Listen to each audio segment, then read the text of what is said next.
il a quitté son emploi de comptable pour lancer sa propre structure avec la somme de 7 000 francs. Il s'est lancé dans l'inconnu, mais par passion. Et aujourd'hui, il est à la tête de 3 maisons de production, plusieurs boutiques dans la ville de Yaoundé, Douala et Bafoussam. Meilleur designer artisanal fidèle à sa marque Made in Cameroun qui représente la culture camerounaise et africaine. Prix du meilleur modéliste styliste 2021, prix du meilleur prêt-à-porter Made in Cameroun, habilleur des stars, acteurs et actrices dans les séries et films panafricains. Bonsoir et bienvenue dans Legacy Unscripted. Nous sommes bel et bien avec le PDG de la maison de renommée I Am 237.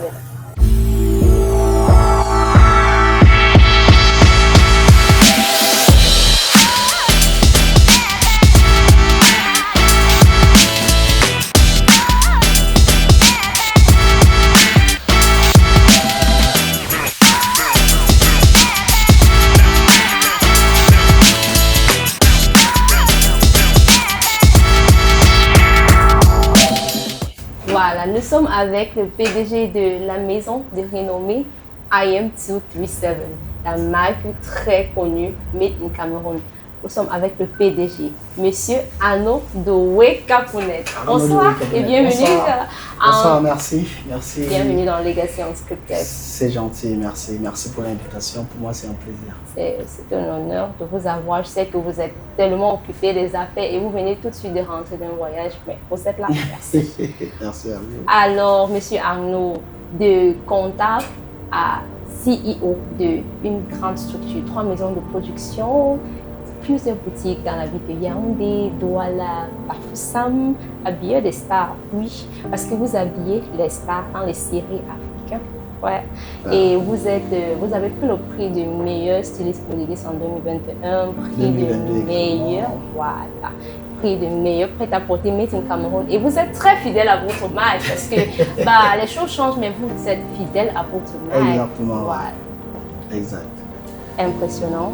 Adorable, merci. Parce que vous savez, on dit souvent que quand vous voulez quelque chose, il faut déjà être cette chose-là. Et moi, je veux vraiment mettre en avant c'est même pas la YAM 237, c'est le savoir-faire camerounais.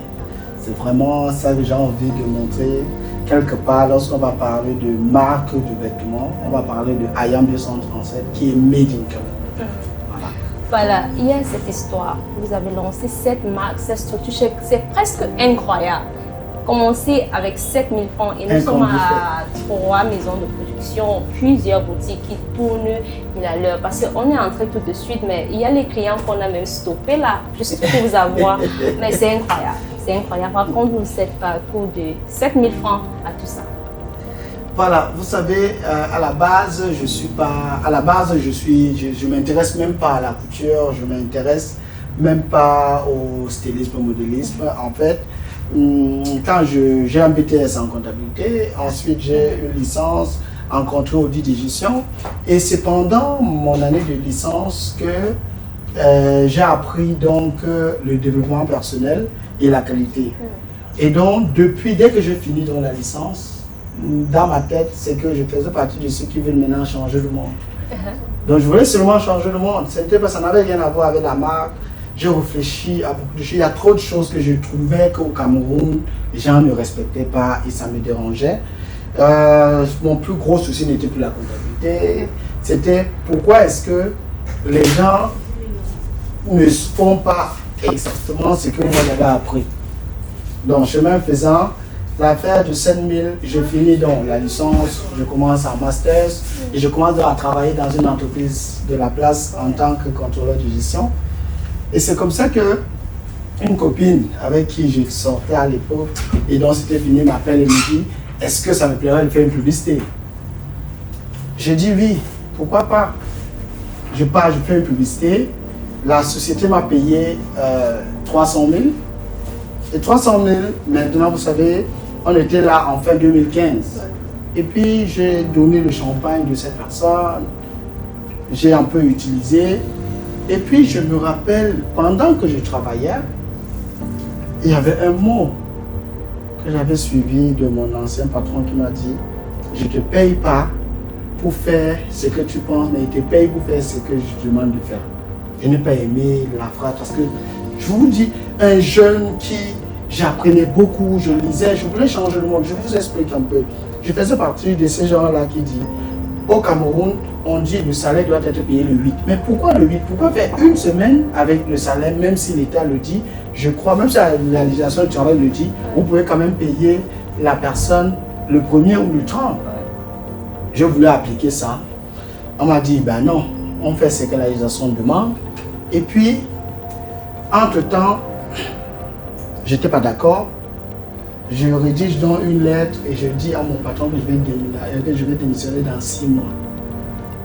Et donc, entre-temps, l'argent de la publicité a finissé au fur et à mesure. Après, en juin, je démissionne et puis je commence à lire. J'ai eu plein d'idées. J'ai eu beaucoup d'idées. J'ai d'abord eu envie de faire un grand call box où les gens peuvent me demander de leur faire le transfert. Je paye et ils me payent le lendemain parce que j'avais des difficultés la nuit. Tu vas appeler, tu n'as pas de crédit.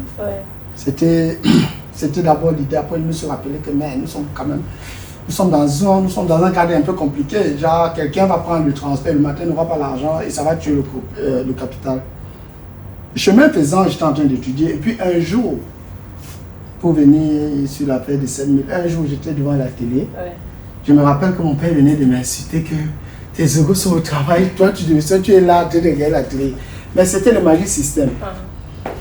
Et ils étaient en train de faire un concert en dashiki. Et il y avait le modèle, je ne sais pas si vous connaissez le dashiki. Je connais bien. Voilà, donc il y a un modèle au milieu du dashiki. Après, je me suis rappelé, les idées ont commencé à bouillir dans ma tête. Pourquoi les gens ne se plaisent pas à être des Camerounais? Pourquoi est-ce que, à l'époque, j'avais les artistes camerounais dont je préfère ne pas citer le nom, qui avaient peint leur voiture en drapeau américain, drapeau français. Et puis l'idée m'est venue, si le modèle du dashiki était remplacé par l'Indo, ou alors le tissu du sud-ouest, ou alors le tissu douala, ça voudrait dire que si tu mets un t-shirt pendant que tu marches, les gens vont remarquer que lui, il est Camerounais, et il assume. C'est comme ça que dans l'argent il me restait, à la fin, il me restait 20 000. L'argent de la publicité. L'argent de la publicité. Il me restait 20 000 francs CFA. C'est comme ça que quand j'arrive à la banque, je veux retirer le 20 000, on me dit que ce n'est pas possible. Parce qu'il faut 10 000 qui doit toujours rester. Moi, j'étais pas au courant. C'est là où je commence à dire, ça veut donc dire que s'il me restait 20 000, là j'ai 20 000. Il faut à tout prix que 10 000 reste, ça veut dire qu'il reste 10 000. Je retire donc 7 000. Parce que je ne pouvais pas, il fallait garder 3 000 au cas où j'ai besoin d'un agent de taxi. Je retire donc 7 000. Je prends le truc, je remplis, je retire 7 000. Je vais à SICAM. À l'époque, on avait la chance d'avoir les coupons. On vendait les coupons en dos, les coupons en tissu traditionnel. Et puis je vais au Carrefour, je prends 3 t-shirts. Et puis j'arrive, la dame qui avait rectifié ma tenue de la soutenance de licence, je lui ai dit, s'il te plaît, je veux que tu prennes le Ndopsi, tu abordes. Elle a beaucoup bavardé. Ah non, c'est pas possible. Le pain ne fonctionne pas avec le t-shirt, ça ne va pas te donner, s'il te plaît. Fais ça, c'est moi qui demande et je vais payer. C'est comme ça que je fais les 3 t-shirts, je rentre. On était en novembre 2015. Je commence à me filmer et je mets donc sur les réseaux, sur le groupe WhatsApp. Et l'élément déclencheur, c'était que j'ai un ami qui vit aujourd'hui à Paris qui m'a dit, ah non, j'adore tes t-shirts. Je veux que tu m'en fasses 10. Ma famille et moi, on va porter pour aller à l'église. C'est ça, j'ai dit, waouh, ça veut dire que les gens aiment. Il m'a payé 80%. À l'époque, il faisait des t-shirts à 3 000. Il me paye 80%. J'ai pris son argent. Écoutez bien l'histoire. Je prends son argent. Je vais au Carrefour acheter 10 t-shirts. Je prends l'autre. Le reste d'argent, j'achète les pagnes. Je viens retrouver la même dame. Je dis, fais-moi maintenant 10. Elle fait, je paye. Je paye sa main de. Je récupère les 10, je livre. Quand je livre, il me rembourse dans les 20%. Et c'est dans le 20% là qui me permet maintenant d'acheter 5 t-shirts. Quand j'achète les 5 t-shirts, je fais le même processus qui fait que maintenant, quand j'arrive, je prends maintenant. Je traînais avec 4 de mes amis. J'ai dit, s'il vous plaît, les gars, je veux que vous portez ça, on filme. On a filmé, j'ai commencé à faire partager. C'est ça, la photo là qui est le capital de IAM 237. Ça n'avait, en fait, mon histoire, on n'a pas eu besoin d'argent. Ça veut dire quoi? Tu me dis, je veux le t-shirt Arnaud, tu me donnes 80% ou une avance. Je pars, j'achète ton t-shirt, je fais, je te donne, tu me donnes le reste. Et maintenant, le reste, là, formait mon capital. Quand je prenais le reste, quand ça pouvait faire le même processus et ça laisse du t-shirt, ça fait qu'il y a maintenant des personnes qui me posaient la question, Arnaud, tu as des t-shirts disponibles? Je dis oui. Parce qu'avec mes économies, j'ai déjà des t-shirts, je monte, la personne choisit. Et c'est ainsi de suite que, petit à petit, jusqu'à ce que il y avait tellement de personnes qui venaient à la maison, dans ma chambre, acheter, que ça commençait à être de trop. Je me rappelle, mon père m'a dit, Arnaud, ne t'ai pas payé l'école pour que tu puisses prendre le bout de t-shirt, le bout de tissu, tu colles sur les t-shirts. Mais, ce même père m'a fait quelque chose. Il m'a dit, ok, comme c'est ça que tu veux faire, voilà 2000 t-shirts, voilà les pagnes, je n'ai rien à te donner, fais-moi ces t-shirts-ci et quand tu vas me donner, je vais te payer. C'est comme ça que j'avais 2000 t-shirts pour le barreau du Cameroun. On était en 2016, début 2016. Parce que j'ai beau traîner comme ça, je jonglais comme ça pendant 3-4 mois, il n'était pas d'accord avec tout ça. C'est comme ça que j'ai compris que non, quand on veut quelque chose, Dieu aide. C'est comme ça que je vais, le propriétaire de Salt qui vend des t-shirts ne me connaissait pas. Mais à force de me voir tous les jours, il m'a remarqué, il m'a demandé le gars, je lui ai dit, bon, on ne m'a pas donné de t-shirts, on m'a donné juste les pagnes. Les pagnes. Je lui ai dit, voici le pain du barreau du Cameroun. J'ai besoin que tu me mettes à ma disposition 2000 t-shirts. Quand je vais faire, on va me payer, je vais venir te payer. Honnêtement, je ne peux pas vous expliquer pourquoi est-ce qu'il a accepté. Mais il a accepté, il a mis 2000 t-shirts à ma disposition. Je suis venu voir la femme qui me faisait les t-shirts là. Je lui ai dit, s'il te plaît, j'ai 2000 t-shirts. Je ne sais pas si tu connais des personnes, mais je ne connais personne. Je suis parti au gazon. Le gazon, c'est un endroit au marché central où il y a trop de tailleurs. Il y a énormément de tailleurs. Je suis parti là-bas. J'ai dit, je cherche des gars qui font des t-shirts. On a distribué, les gars ont fait et tout. Mais j'ai toujours dit, je veux vous payer dès que je vais livrer. Et ils ont accepté? Oui, ils ont accepté. C'est pour ça que je dis, quand on croit en quelque chose, on peut toujours avoir, parce que je ne peux pas vous expliquer pourquoi est-ce qu'ils ont accepté, parce que même aujourd'hui, je sais que c'est un peu dur, mais ils ont accepté. Je ne peux pas expliquer pourquoi est-ce qu'ils ont accepté. J'ai livré, je me rappelle, j'ai fait le t-shirt à 2800. Donc quand j'ai multiplié le montant, ça donnait quand même beaucoup. Ça donnait, je me rappelle exactement qu'il restait 800 000 qui étaient là-dessus, mais qui était ma part. Wow. Ça c'était un capital qu'on a. Voilà, donc, comme ça. Et donc voilà, et c'est comme ça que j'ai continué jusqu'à ce que il y avait trop de personnes qui venaient à la maison. Après, j'ai demandé à une boutique à côté s'il pouvait me donner une petite place pour exposer. Je l'ai fait. Là-bas, on m'a chassé parce que j'ai acheté la petite voiture des enfants. Vous vous rappelez quand j'ai commencé, je vous ai dit, je n'étais pas d'accord du fait que les gens prenaient les voitures, ils brandaient les drapeaux américains. C'est comme ça que je brande, j'achète dans ma voiture, je mets le vert ou jaune partout. Donc maintenant, quand je relève, j'ai tout le vrai IAM 237 en vert ou jaune. Ça ne m'a pas porté beaucoup de chance parce qu'on m'a dit, bon, si ça donne déjà un peu, alors il faut que tu libères les lieux. La première boutique d'IAM 237 a intervenu en 2021. Et depuis là, on a enchaîné. Et jusqu'aujourd'hui, je ne connais même pas comment faire le business plan. Parce que c'est la même politique que j'ai commencé en 2016. Là, c'est clair. C'est clair que c'est vraiment à partir de 7 000 parce qu'on se disait que, mais comment, à un moment, on se dit que peut-être il y a eu un financement qui est entré. Mais là, je vois que votre plus grand soutien, c'était votre père. Oui, parce que le fait de me permettre de faire effectivement les 2000 t-shirts du barreau du Cameroun, bon, après, je l'ai réalisé, mais même si ce n'était pas le cas, j'étais plutôt déjà dans un process. C'est-à-dire que tu veux le t-shirt, tu avances, je te donne au fur et à mesure. Je peux plutôt peut-être dire que ça a permis de revoir ma capacité à convaincre. Parce que j'ai pu convaincre quand même le propriétaire d'une grande marque Sol qui m'a donné des t-shirts. J'ai pu convaincre la dame, dès que tu fais un t-shirt, il fallait donner son argent là. J'ai pu convaincre beaucoup de gens au gazon de faire mes t-shirts et les payer après.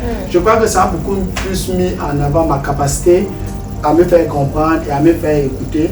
Et ça faisait partie de mes points forts jusqu'aujourd'hui. Ouais, de la première boutique à plusieurs boutiques maintenant, quel est votre meilleur système, donc marketing strategy, like the best marketing strategy, parce que c'est énorme tout ça. Vous savez, j'ai adopté une politique depuis que ça a commencé à donner. Ça n'a pas été facile. Mon tout premier tailleur est toujours là jusqu'aujourd'hui. Mais quand je suis parti le voir, j'étais tout mince, je n'avais rien, il ne comprenait rien. Il a refusé il ne voulait pas venir travailler pour moi. Donc imaginez, j'ai fait quelque chose d'assez extraordinaire. Pendant que, parce que c'est tout un processus, c'est beaucoup pour vous expliquer, il faudrait peut-être 2 ou 3 jours. La dame avec qui j'ai commencé, quand je finis, j'ai maintenant beaucoup de personnes qui aiment les t-shirts. J'ai eu l'idée géniale d'aller à Dubaï. J'ai étudié le système. On aimait à l'époque tout ce qui venait de l'extérieur. On aimait tellement que j'ai dit ok. J'ai fait le shooting à l'université catholique avec les étudiants. J'ai fait certains dans les rues de Bonadja. J'ai compris que pour aller à Dubaï c'était moins cher. J'ai fait le visa, j'avais 600 000 que j'ai tout investi. Je suis parti à Dubaï. Arrivé à Dubaï, je vous assure, j'ai fait 1 semaine à Dubaï. Je suis sorti de l'hôtel, goûter la chaleur, entrer à l'hôtel. 1 semaine, c'est la même chose. Mais dans ma chambre d'hôtel, je publiais dans les photos qu'on avait fait dans les rues ici et à la Cato. Alors là, c'était grave. Amou, il est parti faire le shooting à Dubaï. C'est pas possible. Wow. Tout le monde voulait les t-shirts. Quelle stratégie. Quand je suis rentré avant le 8 mars. Et puis Sikam a fait les pains. Je suis parti, j'ai acheté. J'ai fait plus de 10 000 t-shirts. C'est moi qui ai créé d'ailleurs le pain avec le 8 mars sur le t-shirt. Ça n'a jamais existé. C'est moi qui ai créé ça. Ça a tellement bien donné. C'est même pas là. Ça donne. Là-bas, c'est une autre partie qui concerne. Maintenant, il y a l'autre partie qui concerne dans la dame avec qui cousait. Elle ne pouvait plus coudre les t-shirts pour tout le monde. Entre-temps, j'ai gardé les relations avec une des personnes au gazon qui cousait bien. Donc, un jour, j'avais une commande. Parce que je vous dis, mon histoire est trop, il y a trop de petits trucs qu'il fallait gérer. Je vais changer de monde. Changer l'image du fait qu'on ne peut pas donner son tissu intérieur, on ne livre pas. Donc je livrais sur soit 1 journée, soit 2 jours. C'était obligatoire. Donc quand je me passe la commande aujourd'hui, demain je vais te livrer. C'était clair. Alors j'ai une commande que je dois livrer à 16h. J'arrive voir la dame, elle me dit, Arnaud, tu n'es pas mon seul client. Assieds-toi, tu attends comme tout le monde.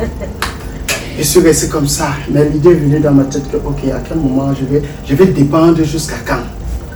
Je viens donc, une de mes clientes, qui est même toujours ma cliente jusqu'aujourd'hui, elle est entrée à la boutique, là où j'avais prêté un petit espace. Elle est entrée, elle a sympathisé avec moi, et après elle a dit, Arnaud, j'ai mon mari qui a un petit endroit là à Bali. Il fait la location à 50 000. Si tu es intéressé, je t'amène visiter. J'arrive, je visite, le local est bien. Je pars. Ça m'a pris 3 semaines pour économiser. Après, j'ai payé 6 mois, mais j'ai laissé, puisque je n'avais pas assez d'argent.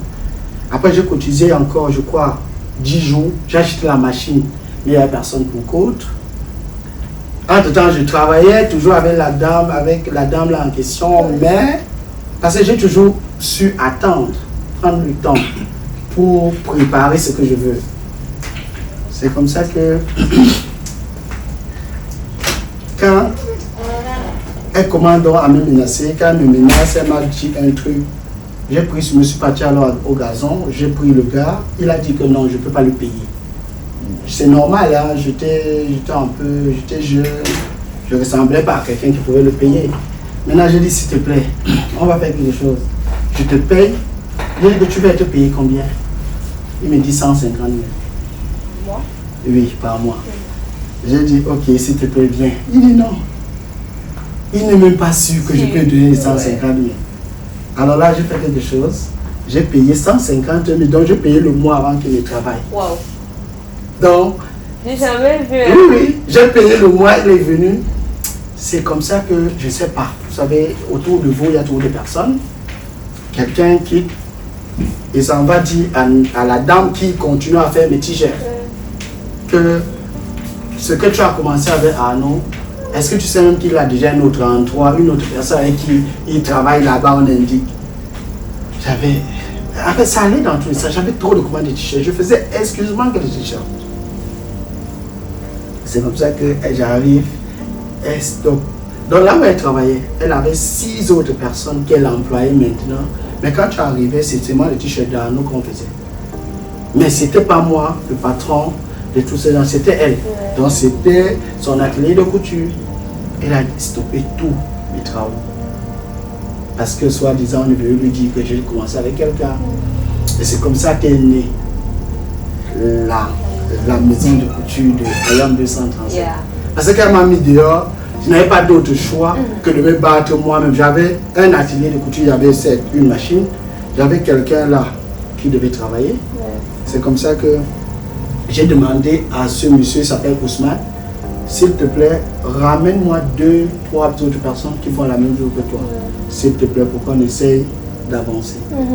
Et c'est comme ça que petit à petit, on a commencé 1 tailleur, 2 tailleurs, 3 tailleurs, 4 tailleurs. Après, l'espace était petit, on a loué d'abord une place, jusqu'à ce qu'après on a fini par louer tout un immeuble. Et c'est au fur et à mesure qu'on a pu grimper jusqu'à ce niveau. Et vraiment pour vous dire comment est-ce que je mets en pratique le fait de vouloir changer le monde, c'est que à chaque fois, j'essaye avant de demander à quelqu'un de faire quelque chose, il faut que je démontre d'abord à cette personne que je peux être là pour cette personne. C'est pour ça que vous allez voir qu'à Dubaï, que ce soit que les voyages dont l'objectif est de donner une certaine récompense ou certains des terrains qui permettent de donner une certaine récompense aux tailleurs, c'est pour leur dire merci et ce que vous faites vous rapporte également. Je trouve que vous êtes le moins fidèle à tout ce que vous faites, fidèle avec les gens avec qui vous avez commencé, fidèle à votre marque, fidèle à tout. Mais vous avez une motivation pas possible. Où vous trouvez cette motivation? Honnêtement, la motivation, c'est quand je vois ce que j'ai déjà accompli. Vous savez, lorsque vous vous levez chaque matin, vous vous rendez compte que à une époque, vous rêviez aller vivre à l'international comme tout le monde, et que vous vous êtes levé un matin, vous avez fait tous les continents, et que vous êtes revenu. Quand vous levez, vous vous rendez compte que vous avez réalisé des rêves inimaginables, et que vous, quand vous tournez, vous regardez qu'est-ce qui s'est passé, vous vous rendez compte que c'est le fruit d'un travail acharné. Déjà, c'est largement suffisant pour vous motiver. Si vous ne voulez pas vous lever, vous allez vous lever parce que vous voulez revivre ça.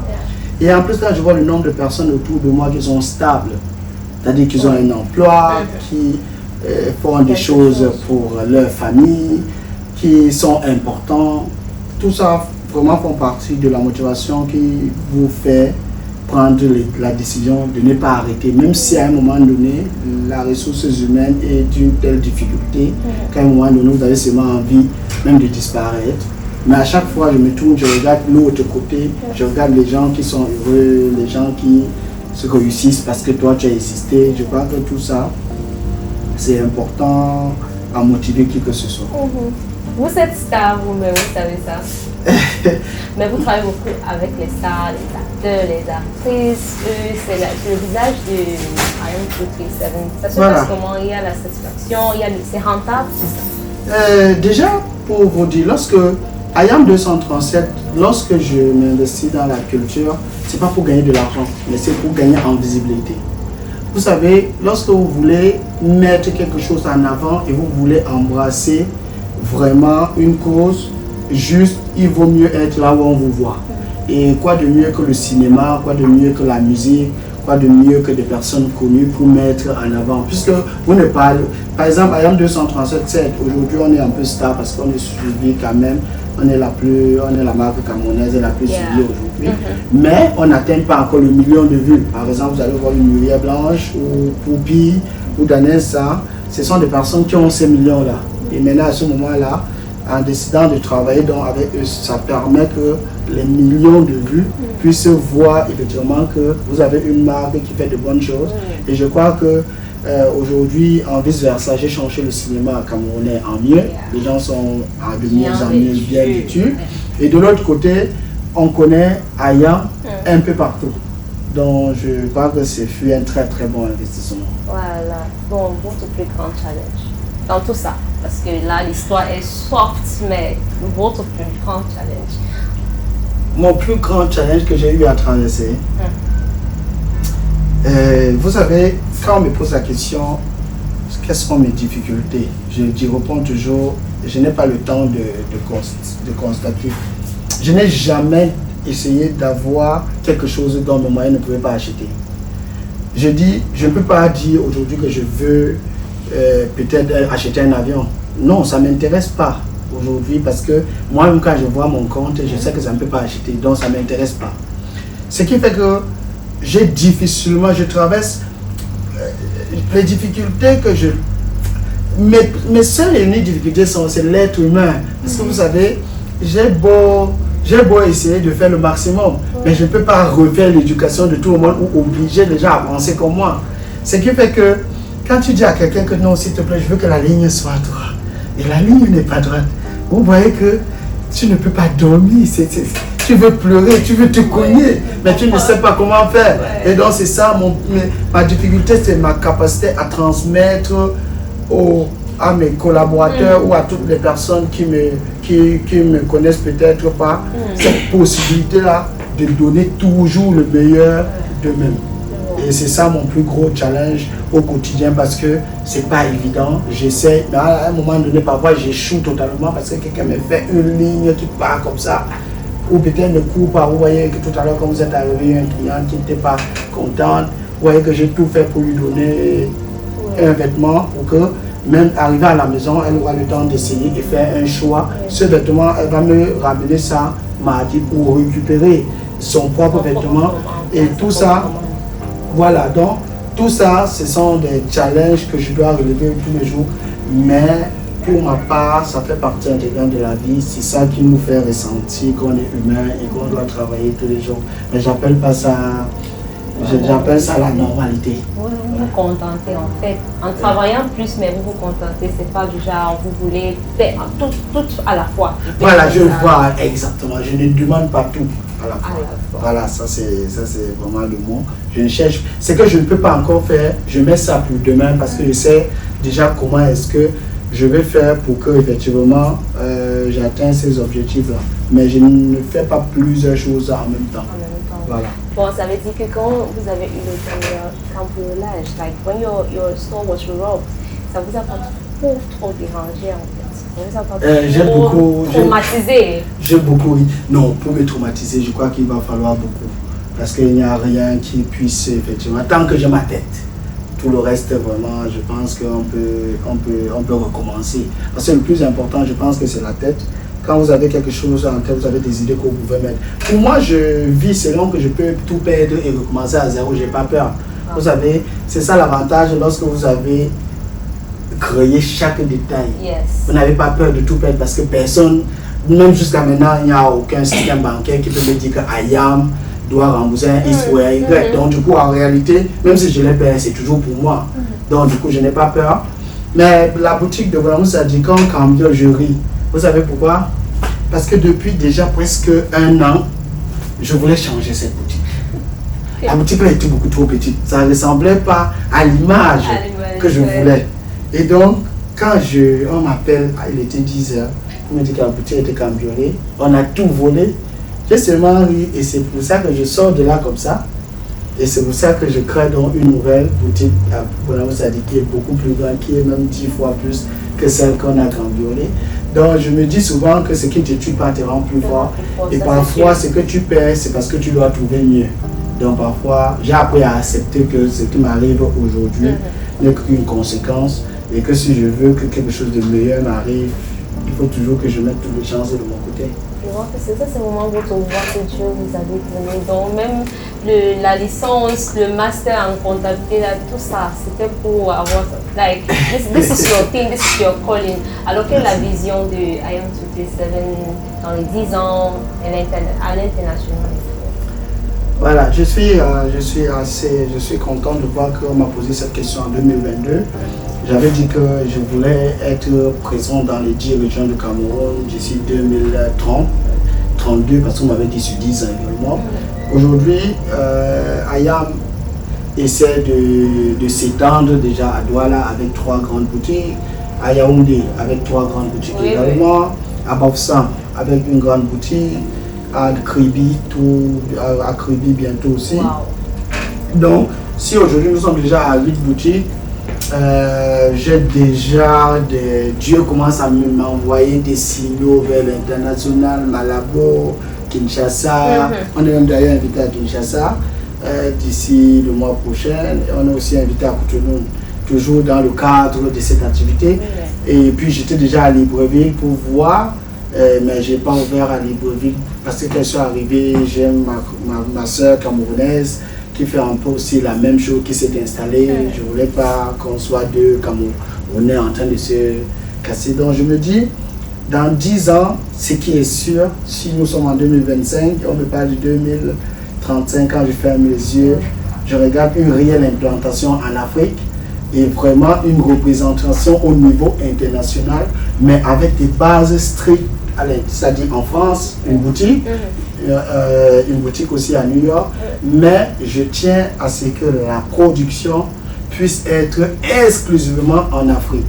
Je ne fais pas partie de ceux qui pensent qu'il faut chercher plus d'argent en Aïe-Land, dans des pays où la main-d'œuvre est moins chère. Je ne cherche pas à économiser sur la main-d'œuvre, mais je cherche à montrer au monde entier le savoir-faire local. C'est-à-dire qu'à Ayam 230 a une politique. Le but n'est pas la capitalisation personnelle, c'est-à-dire je ne veux pas qu'on inscrive mon nom parmi les milliardaires, mais je veux quand même que l'histoire retienne que Ayam est fabriqué par des Camerounais et donc ce savoir-faire est montré partout dans le monde entier. Voilà pourquoi les bases doivent être en Afrique, la couture doit être africaine et maintenant tout le reste, ça sera juste au niveau de la distribution et de la reconnaissance mondiale. Vous faites des formations aussi, c'est ça? Pour l'instant, je ne fais pas encore de formation parce que j'ai toujours été Masterclass. Voilà. La masterclass, c'est beaucoup plus pour le développement personnel. C'est ça. Je fais pas mal de... Et aujourd'hui, vous savez, les réseaux sociaux sont venus gâter beaucoup de nos frères et sœurs parce que tu organises un masterclass dans l'entrepreneuriat, ils ne vont pas venir. Par contre, ils vont passer du temps sur les réseaux sociaux avec des choses qui n'ont pas de sens. Le masterclass consiste beaucoup plus à amener des personnes à une prise de conscience. Il faut qu'à un moment donné, que les jeunes sachent que l'étranger n'est pas meilleur qu'ici. Et on peut vivre son paradis au Cameroun et faire peut-être de l'étranger juste les visites. Moi, par exemple, je vais vous dire la vérité, ça fait 6 ans que je n'ai pas fait 3 jours en France. Mais je passe en France chaque jour. Donc, j'atterris en France, je sors, je fais 2-3 courses, je dors le matin, je fais 2-3 courses le lendemain, hop, je pars. Et ça fait 5 ans. Même tout dernièrement là, j'ai fait 3 jours en France. Je suis arrivé un vendredi et je suis reparti le dimanche. Parce que c'est un peu fatigant. Vous savez, ce n'est pas le cas aujourd'hui ici, parce que quand quelqu'un entend la France, c'est ce qui c'était le paradis. Mais personnellement, nous qui partons là, on n'a plus fait 3 jours parce que ça ne fait pas plaisir à vivre par rapport au Cameroun. Et donc, ce que j'organise comme formation, c'est pour permettre aux gens de comprendre qu'au Cameroun, on peut réussir. On peut avoir la voiture qu'on veut, on peut avoir les visas qu'on veut, parce que moi j'ai tous les visas. Je peux me lever maintenant qu'on finit de parler, je vais aux États-Unis, tout comme je peux finir de parler. Ça, je l'ai réalisé ici, au Cameroun. C'est clair. Et donc, le master class que je fais, c'est pour dire aux gens, vous pouvez. Vous pouvez, mais il y a un état d'esprit à adopter. Ça ne sert à rien de vouloir tout gagner tout de suite. Ça ne sert à rien d'être un voleur, ça ne sert à rien d'être un malhonnête. Parce que tout le mal que vous faites, vous le payez. Vous devez, par exemple, vous avez fait une demande de visa. On vous pose à que vous, après vous venez voler, le visa vous sera refusé. Est-ce que ça sera une façon pour vous de payer le mal que vous avez fait causer à quelqu'un d'autre? Donc, le masterclass, d'abord, il faut comprendre ça avant d'investir. Parce que si vous ne comprenez pas ça, vous n'allez pas réussir parce que tout le mal que vous avez fait va retomber sur votre business. Vous savez, avant de commencer, vous avez dit, on paye les gens le vite. Et j'étais pas content. Et puis un jour, un de mes tontons m'a dit, ah non, si tu veux que ça fonctionne, crée ton entreprise et fais-le. Ça fait 9 ans que Ayam existe. J'ai changé tout le système. Je paye les gens exactement à la fin du mois, le 31 ou le 30 net. Et j'ai même fait mieux. Je suis parti dans mon environnement de travail et j'ai regardé qui a la capacité de gérer son argent sur un mois. Je me suis rendu compte que c'était dur parce qu'ils n'ont pas fait la gestion comme moi. Il faut diviser leur argent et leur permettre de ne gérer que sur 2 semaines. Donc voilà pourquoi à Ayam, le changement important, c'est payer les gens tous les 15 jours et tous les 30 jours en fonction si quelqu'un peut être capable de gérer son argent sur un mois ou pas. Il y a beaucoup de choses que je n'ai pas pu améliorer lorsque j'étais un travailleur, que j'essaie d'améliorer. Et honnêtement, au bout de 9 ans, après tout ce qu'on a réalisé, il faut avouer que ça a beaucoup payé. Et que s'il faut refaire, je ferai même ça. Bah, vous êtes vraiment là pour changer le monde, c'est incroyable. Alors, quel est votre legacy? Qu'est-ce que vous voulez qu'on retienne? Ah voilà, je voudrais qu'on retienne de Arnaud de reconnaître une personne qui a prouvé qu'avec zéro, on peut accomplir de très grandes choses sans dépendre de qui que ce soit. Qu'avec une idée, on peut commencer à travailler, mais surtout avoir un état d'esprit tellement positif qui s'accompagne de l'honnêteté accrue. Les deux fonctionnent ensemble. Vous voulez que les choses fonctionnent pour vous, vous devez vous arranger à être la meilleure version de vous-même. Et donc, la façon dont si vous vivez à Ayam, vous allez vous rendre compte que Ayam, je ne me comporte pas comme quelqu'un qui a quelque chose que tout le monde ne peut pas avoir. Moi, je sais que ce que j'ai, tout le monde peut avoir. Et c'est pour ça que je conseille beaucoup de personnes à avoir le bon état d'esprit qui peuvent les amener aussi. Parce que je suis plus d'accord avec l'extrême pauvreté que vit le Cameroun. Je veux que tout le monde change pour que chacun puisse réussir sa vie, pour que personne ne dépende plus de personne. Alors, il y a un conseil que vous voulez donner aux gens qui vous regardent, qui veulent être comme vous? Voilà, les gens qui veulent être comme moi. Bon, il y en a beaucoup déjà aussi. Hein. Je reçois des appels, que ce soit du Tchad, du Congo, du Gabon. Beaucoup de gens qui entreprennent aujourd'hui dans le vestimentaire parce qu'ils ont vu les publications de Arnaud. Donc, la réussite, vraiment. Bon, je ne dirais pas réussite parce qu'il y a réussite qui reste à venir.